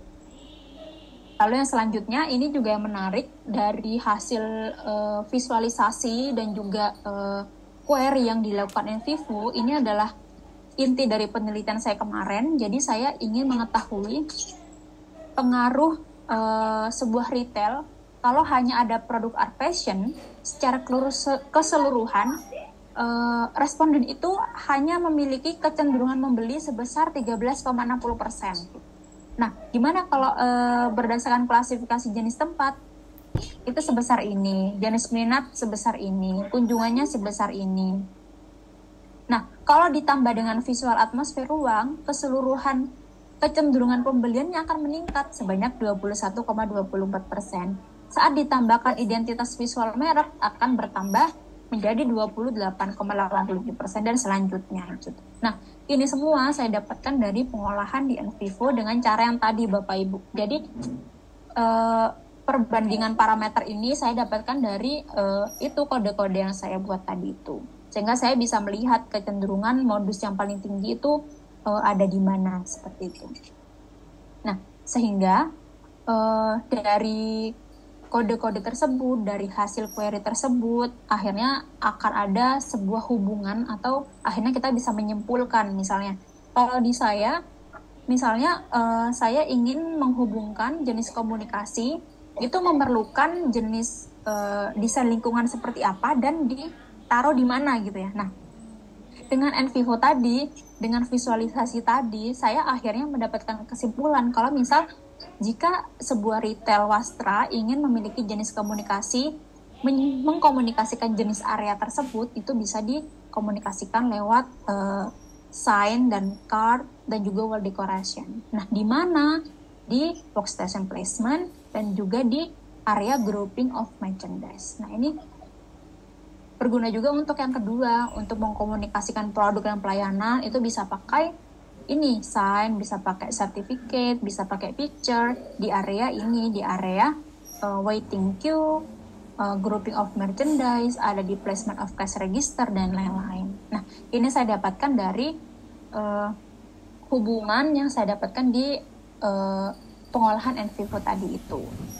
Nah, ini juga salah satu hasil penelitian saya dengan Bu Eri. Saya coba zoom in. Nah, ini adalah hasil dari project map dan mind map yang tadi Bapak Ibu. Dan juga kalau kita memberikan hubungannya. Nah, tanda panah atas bawah ini itu adalah hubungan. Nah, tadi saya membuat hubungan antara bagaimana setting itu bisa mempengaruhi aktivitas. Nah, aktivitas ini, aktivitas apa yang dimaksud? Nah, NVivo itu, kalau kita memfokuskan di notes aktivitas, berarti dia akan memunculkan anak-anaknya begitu. Anaknya aktivitas apa ya ini? Melihat produk, duduk, membuka pintu, disambut owner, minum, dan melihat display produk. Nah, melihat produk, ya ini adalah hal yang kita lakukan tadi. Kita membuat kode melihat produk. Saat kita membuat kode melihat produk, kita masukkan kode-kodenya lewat cara yang kita blok-blok tadi. Ini yang kita lakukan untuk semua kode-kode yang lain. Misalkan di setting ini dikategorikan ada 3 kategori. Misal ada kategori elemen arsitektur, dikategorikan menjadi 3 kategori. Ada semi-fix, non-fix, dan fix. Nah, ini bisa kita lihat, oh ternyata non-fixnya nggak ada yang berpengaruh karena memang responden nggak ada yang mengutarakan itu gitu dan tidak menyinggung itu. Berarti NVivo nggak bisa atau kita nggak bisa membuat kode tersebut. Kalau semi-fix banyak karena memang di skrip dan juga di video dan juga di foto itu responden banyak menuturkan atau membicarakan hal tersebut. Nah, ini adalah bentuk visualisasinya. Nah, ini juga ada hubungan lain. Misal kita mau menghubungkan experience yang menyebabkan perilaku. Experience yang menyebabkan perilaku yang seperti apa? Nah, ini ada ininya. Ada membuka kain, menggelar kain, memilih produk. Nah, ini kan kita nggak mengerti mana yang paling berpengaruh. Nah, paling berpengaruh itu kita bisa kita lakukan dengan cara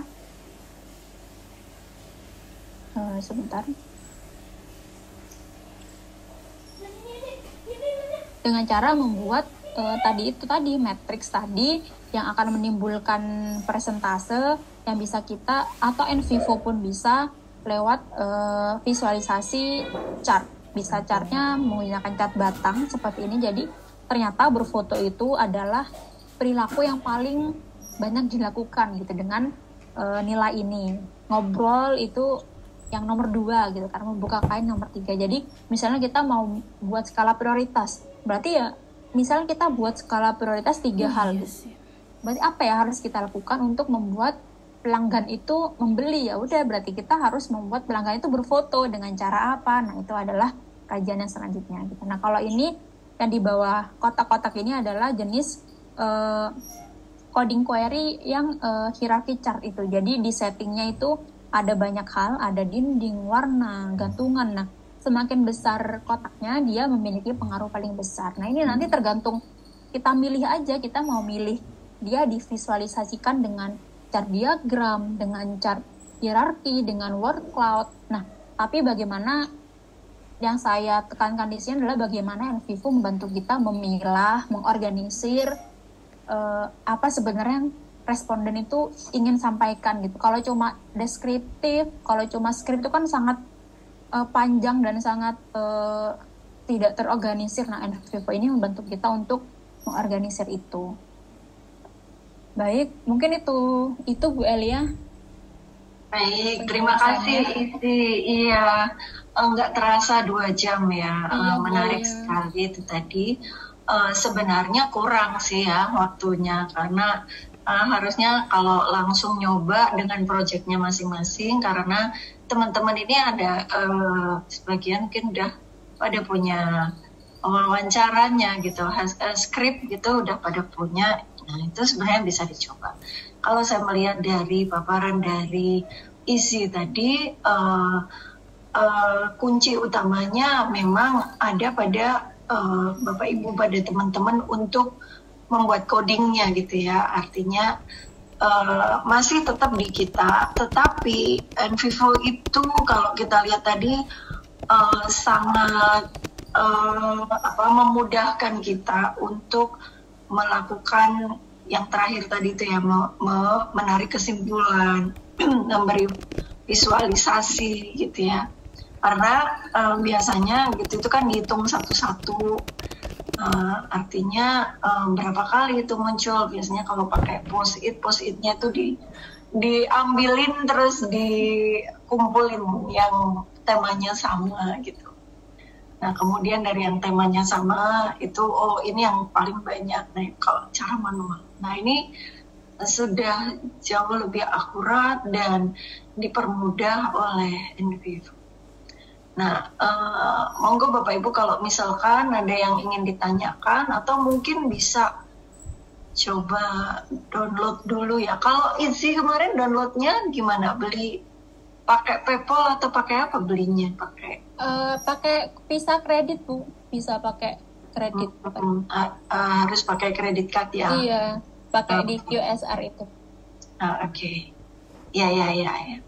Nah, mungkin kalau ada kredit card bisa dicoba untuk install. Punya lumayan gede nggak Isi? Gede ya? Enggak Bu, itu gedenya biasanya kalau sudah banyak data Bu, jadi agak lemot gitu. Tapi kalau awal download itu cuma segigaan kalau nggak salah. Oke. Menarik, berarti bisa dicoba dulu gitu. Karena kalau setidaknya hari ini dengan paparan dari Isi itu sudah punya bayangan bagaimana NVivo bekerja gitu. Nah, jadi nanti udah nanti mungkin dicoba-coba sendiri ya sama teman-teman ya. Jadi kalau Isi sendiri biasanya berapa lama untuk nunggu visualisasi kayak gitu. Misalkan kalau codingnya ya pasti paling lama itu kan masukkan tadi itu ya, huruf per huruf gitu ya. Nah, karena kalau kita sudah punya skrip. Nah, skripnya sudah kita sudah wawancara pakai voice recorder. Voice recordernya udah ditaruh di data skrip verbatim gitu ya. Nah, setelah itu masih ada pekerjaan mengkodekan lagi kan, ngerapihin dulu, buang kata-kata yang nggak berguna terus kayak gitu-gitu. Nah, setelah itu masih harus dimasukkan dulu. Oh, ini kata-kata ini masuk ke sini situ gitu ya. Nah, itu berapa lama Is? Yang paling lama ya bener Bu, itu pas coding. Itu biasanya tergantung panjang skripnya sih Bu, tapi nggak lama Bu, karena biasanya itu dia kan per kalimat bisa 10 kata. Kalau misal satu lembar itu kalau nggak salah bisa lah kayak 50 kode, itu pun nggak, tergantung ini aja Bu, latennya gitu. Kalau misal visualisasinya tuh cepet Bu, nggak sampai 10 menit yang tadi saya contohkan itu. Dia bikin hierarki sama munculkan matriksnya itu tadi nggak sampai 10 detik kan Bu. Jadi yang paling lama sih di codingnya itu harus telaten aja sih Bu. Nanti untuk hasil visualisasinya kita biarkan NVivo yang bekerja gitu. Karena ya itu keuntungannya NVivo itu di situ, karena memang GOM-nya gitu ya, untuk memudahkan kita melihat sebenarnya dari kita tadi sudah mengkode-kode segitu banyak, ternyata bagaimana overall gitu kan summary-nya. Oke, baik. Mungkin ada komentar dari Bu Eri yang sudah nyobain. Bu Eri. Bu Eri kayaknya lagi. Ini saya lagi beraktivitas random. Oh iya. Makasih loh Bu Eri nyempetin. Iya. Jadi kalau dari pengalaman kita ya Itzi, ternyata tidak hanya visualisasi seperti ini yang bisa kita lakukan, tetapi juga banyak kreativitas yang bisa kita lakukan dalam melakukan analisis dan kemudian kita mengambil kesimpulan itu dari fitur-fiturnya NVivo. Jadi tidak hanya yang fitur-fitur di situ ya, tapi fitur-fitur itu bisa kita akali juga ya itu ya, sehingga bisa menampilkan data yang lebih mudah, hasil analisis yang lebih mudah dibaca gitu Bu Elia. Jadi kayak reduksi data juga bisa dilakukan. Jadi kalau data ini kan terlalu banyak ya, codingnya childnya tuh terlalu banyak, kita ingin menghasilkan sebuah tema dari child yang bermacam-macam itu. Nah, dengan kreativitas pengolahan data kita juga bisa mereduksi. Oh, ternyata gitu ya, misalnya setting gitu ya, tentang setting itu kan childnya banyak banget gitu. Kita bisa mereduksi berdasarkan coverage yang terbesar itu apa sebenarnya dari setting itu yang mewakili. Misalnya setting yang terwakili dari yang banyak itu, kalau dari pengalaman riset saya, oh ternyata setting yang mewakili perasaan, yang mewakili kesan dan emosi yang ingin dihasilkan dan perilaku yang diharapkan adalah pencahayaan gitu dari setting. Nah, itu bisa dilakukan di dalam NVivo ini. Jadi, oh ternyata pencahayaan yang bikin orang ini gitu loh, merasakan merasakan sesuatu yang diharapkan retail itu, dan kemudian perilakunya apa? Oh, perilakunya sampai dia akhirnya membeli hal yang sebelumnya tidak terencana. Dia akhirnya jadi beli banyak, terus atau dia akhirnya jadi berlama-lama di situ, di toko, di retail, sehingga dia akhirnya, nah di dalam beberapa teori kan semakin dia berlama-lama, potensi dia akan membeli lebih dari satu item itu besar sekali. Oh, itu apa yang menyebabkan? Oh, ternyata pencahayaan di dalam setting tersebut. Nah, kayak gitu itu juga bisa kita lakukan ya. Jadi dengan kreativitas kita coba matrikskan beberapa coding itu bisa. Terus kemudian kita kemarin juga mencoba gitu ya, mengidentifikasi oh komposisi seperti ini tuh sebenarnya temanya apa. Itu juga bisa Bu Elia. Jadi dalam sebuah data gitu, kalau ada muncul misalnya elemen lampu yang bentuknya seperti apa, warna yang bagaimana, perabot yang seperti apa, oh seperti ini tuh style ruangannya apa. Nah itu bisa kita identifikasi komposisinya, baik materialnya apa saja, dengan prosentase kayak mana.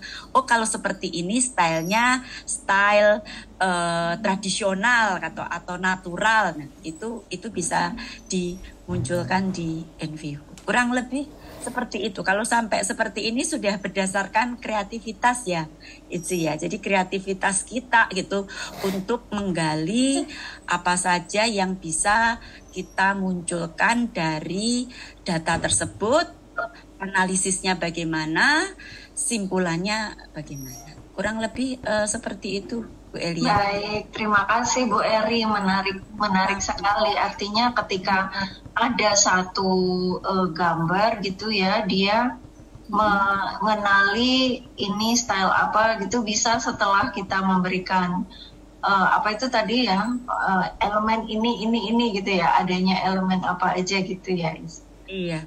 Ya, tapi itu pun masih berlangsung ya. Ini masih sederhana ya, isinya cuma 2 pilihan aja ya stylenya. Ini masih belum dikulik lagi. Mungkin ada style-style lain yang bisa dimunculkan dibantu untuk menyimpulkan oleh NVivo. Nah itu masih 2 pilihan aja ya kemarin tuh, modern atau tradisional gitu aja. Masihan Bu Elia, ini masih bisa dipelajari lah, masih bisa dipelajari lagi. Baik, menarik. Soalnya kayak saya jadi teringat penelitiannya Bu Putri itu kan ngecek konsistensi logo gitu ya. Artinya kan logo di satu universitas itu kan mungkin variasinya banyak banget. Nah, ternyata mana yang paling variatif, mana yang konsisten. Itu sebenarnya bisa kali ya. Iya, itu bisa. Ketika kita memasukkan itu datanya ya. Kemarin kita sudah analisis tapi secara manual gitu. Nah, kalau misalkan bisa dicoba tuh, memang fotonya banyak banget, kemarin ada ratusan. Iya memang. Iya ya, memang dibutuhkan ketelatenan. Ini ya. Dan fotonya juga mungkin sudutnya harus artinya data mentahnya udah harus bagus duluan gitu ya. Iya, data mentahnya harus bagus, dan yang terpenting itu kalau dari pengalaman gitu diskusi sama Itzi, dalam mengcoding itu harus benar. Nah, untuk harus benarnya itu setiap coding itu harus kita cari dasar teorinya. Oh, apakah benar data ini tuh masuk setting? Apakah benar data ini tuh masuk emosi? Apakah benar data ini tuh masuk perilaku? Apakah benar data ini masuk ya hal-hal yang lebih kita detailkan berdasarkan framework teori yang kita jadikan dasar itu untuk menganalisis. Mungkin kayak gitu Bu Elia. Ya, terima kasih Bu Eri. Sama-sama. Ngabuburit berat ini. Tadi saya di jalan di seminar, jadi tadi awal tuh sambil nyetir tapi ngelup nggak pas, sebenarnya mau saya mute tapi kok ternyata tidak ke-mute. Begitu saya nyampe, loh kok ternyata dari sampai halaman rumah loh kok gak ke-mute. Mungkin sempat berisik ya, mohon maaf. Oh enggak kok Bu, enggak kok ya. Matur nuwun sangat Bu Eri. Untuk teman-teman yang lain bagaimana, apakah ada yang mau didiskusikan? Atau nanti kalau misalkan ada dicoba dulu aja mungkin ya, nanti kalau misalkan mau tanya, ini ada WA-nya Izzy ini 089681934408. Nah, mungkin bisa diskusi dengan Izzy nanti kalau misalkan teman-teman sudah punya ini apa itu namanya softwarenya gitu ya, nyobain gitu kalau ada hal-hal yang ingin ditanyakan. Kalau sekarang mungkin masih belum kebayang. Ya. Mau tanya dong, Mas Ridwan sama Mbak Winda. Mas Pak Ridwan, silakan Pak Ridwan, langsung tanya aja dulu. Langsung tanya ini. Izin Mbak, itu sih ini menarik sekali, apa ngikutin dari awal, lumayan congklong kepalanya. Ini apa kan, ini sebenarnya kan faktor, apakah ujungnya nanti setiap orang itu kan akan membeli gitu ya Mbak Izzy gitu ya, dari beberapa macam faktor. Apakah ada faktor itu Mbak, apakah tesisnya gitu ada faktor apa namanya music gitu? Soalnya kalau saya main ke misal ke toko misal di Gramedia sama di tempat lain tuh kan ada musik-musik yang enak gitu Mbak. Kan tadi kan ada efek kan, kita bisa berlama-lama kata Ibu tadi, Bu Eri gitu. Nah menurut saya kan elemen musik itu ada gitu, selain elemen apa tata letak, cahaya segala macam, kayaknya di elemen musik atau dari panca indera yang lain tuh kan ada sebetulnya. Ini apakah emang dibatasi hanya elemen visual atau gimana Mbak ya? Pengen tanya tentang terima kasih Mbak. Baik, terima kasih Pak. Jadi mungkin nanti kalau misal ke MMP Pak, kalau mau ada waktu luang bisa ke itu Pak, bisa ke perpustakaan. Di situ saya kan ada tesis, itu juga lengkap saya kasih tahu caranya, nanti mungkin bisa baca-baca di sana Pak. Nah, terkait musik indra itu pas banget, ini penelitian Bu Eri juga membahas itu. Jadi nanti tetap tergantung Pak, kode atau bahasan apa yang ingin kita cari tahu gitu Pak. Kalau misal kalau misal penelitian terdahulu ataupun literatur yang ada, musik itu berpengaruh, makanya di salah satu coding di pembahasan saya itu juga diberikan indera-inderanya Pak. Jadi akan ada 5 indera begitu. Nanti NVivo juga bisa nyari tahu kalau indera apa yang paling berpengaruh di titik ini gitu. Kalau di titik ini indera musik itu berpengaruh di area tunggu. Nah, itu juga bisa ditampilkan begitu Pak lewat NVivo. Nah, jadi kalau kita mikir musik ini berpengaruh untuk penelitian ini, ya kita bisa masukkan ke kode dan kita bisa validasi lewat teori-teori seperti itu Pak. Nanti misal tergantung faktornya kita Mbak ya, yang mau didalamin yang mana gitu ya. Iya benar Pak. Nanti isi kodenya ya tergantung pertanyaan yang Bapak berikan waktu wawancara mendalam, atau kalau misal tiba-tiba nanti kita nggak nanyain itu, tiba-tiba responden ngasih pernyataan itu, berarti tinggal gimana nanti kita masukin kode ataupun kita coba cari-cari teori yang relevan sama pernyataannya itu Pak, biar kita bisa jadiin kode dan kita bisa visualisasikan gitu sih Pak. Gitu ya Bu Eri ya. Iya. Jadi sekali lagi tergantung dengan hasil wawancaranya gitu ya. Iya benar. Ya, dan landasan teorinya. Baik, ada satu lagi Mbak Winda, silakan Mbak Winda. Iya, terima kasih Bu El. Saya penasaran banget nih Mbak Izzy terkait NVivo gitu. Dulu sebelumnya waktu di S1 saya pernah pengelolaan database hampir sama kayak gitu, jadi inget bentuk-bentuknya. Nah kalau ini kan NVivo ya. Nah tadi memperhatikan dari awal kalau nggak salah tuh bisa masukinnya tuh dia pakai teks, bisa pakai teks gitu ya, Word, Excel gitu. Kemudian juga bisa baca video sama gambar gitu ya. Kalau misalnya inputannya itu digabungin semuanya gitu, misalnya inputannya ini ada yang skrip, terus ada yang berbentuk video, ada yang berbentuk audio aja, itu nanti hasil data pemetaannya itu bisa dikombin langsung gitu sama NVivo-nya Mbak. Itu biasanya kan berat atau gimana gitu? Oh iya, siap. Nanti tinggal itu Mbak, tadi kan ada klasifikasi file ya. Nanti bisa aja misal keseluruhan file, nanti tinggal diisi aja semuanya, dimasukkan ke klasifikasi tersebut. Terus kalau kita pengen tahu hasilnya secara keseluruhan, nanti kita pilih filenya yang klasifikasi file keseluruhan itu. Oh, jadi bisa emang semuanya gitu ya? Iya, bisa Mbak. Nanti ataupun misalnya mau video-video aja atau video sama audio gitu ya. Itu nanti tergantung klasifikasinya itu. Makanya tadi ada klasifikasi file, karena itu salah satu gunanya untuk itu. Misalnya kalau kita mau bikin visualisasi pengaruh ini tapi berdasarkan klasifikasi foto aja, nah itu bisa. Klasifikasi foto dan video bisa. Berdasarkan klasifikasi secara seluruh itu juga bisa gitu.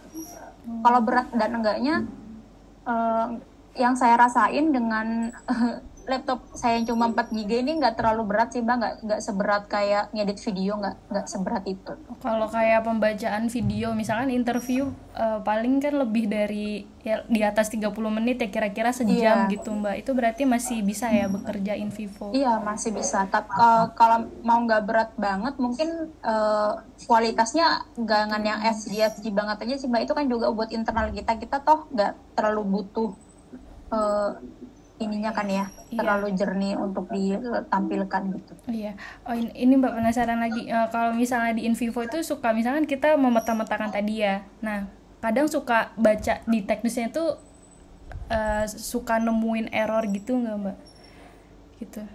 Iya, errornya itu biasanya loadingnya itu sih Mbak lama, kadang terlalu banyak kode, itu kadang kita ngedragnya banyak kode gitu ya, terus kita mau jadikan satu file, nah itu biasanya agak lama, kadang juga close force gitu. Nah, siasatnya itu biasanya saya atur NVivo-nya untuk menyimpan otomatis setiap 15 menit atau 5 menit gitu kan, biasanya kita lupa nge-save tuh, jadi kita bisa atur NVivo-nya untuk otomatis nge-save pekerjaan kita setiap beberapa menit. Kalau misal error data, sejauh ini saya nggak pernah error data sih. Error data maksudnya kayak misal harusnya ini punya responden ini, terus dia ngambilnya responden lain, enggak. Tapi biasanya kemampuan laptop saya aja sih, karena laptop saya juga nggak yang bagus-bagus amat gitu. Oke, iya. Makasih Mbak Izzy. Makasih Mbak Winda pertanyaannya. Izzy mau nanya, kalau dari speech to text bisa nggak di NVivo sekalian gitu?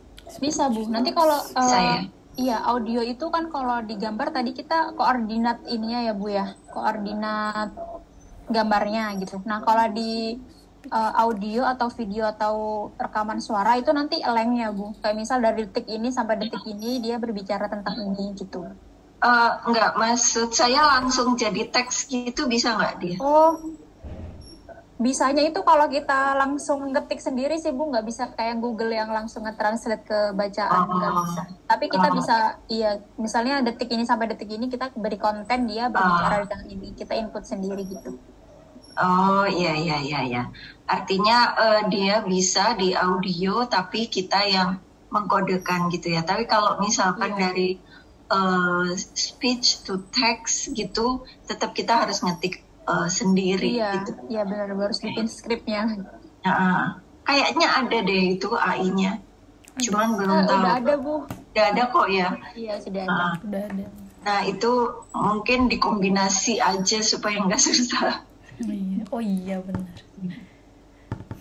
Oke baik, Izzy sebenarnya pengen nambah, tapi ini 10 menit lagi kita berbuka puasa yang di Surabaya. Yang di Bandung masih lama ya Pak Ridwan. Ini dari mana soalnya. Saya di situ Bondo Bu, dekat Banyuwangi, sekitar 5 menit lagi. Makin ke timur. Oh oke deh, kalau gitu harus kita akhiri supaya bisa berbuka puasa ya. Izzy terima kasih banyak waktunya, Bu Eri juga yang sudah mengarrange, terima kasih banyak. Dan teman-teman juga sudah hadir pada sore hari ini, semoga tidak kapok ya Izzy ya berbagi. Kalau boleh nanti materinya di-share ya Izzy ya. Iya Bu, siap. Nanti saya share ke Bu Elia aja mungkin ya Bu ya. Oh ya. Ya baik, terima kasih Izzy. Baik teman-teman, itu materi kita pada sore hari ini. Terima kasih untuk semuanya dan selamat berbuka. Terima kasih banyak Mbak Izzy ya, sukses selalu. Bu Eri juga terima kasih, sukses selalu, cepat selesai kuliahnya. Dan teman-teman semoga materi sore ini memperlancar tesis ataupun disertasi teman-teman. Selamat sore, saya akhiri terlebih dahulu. Assalamualaikum warahmatullahi wabarakatuh. Waalaikumsalam. Terima kasih. Sama-sama. Terima kasih Mbak Izzy. Recording stopped. Recording in progress.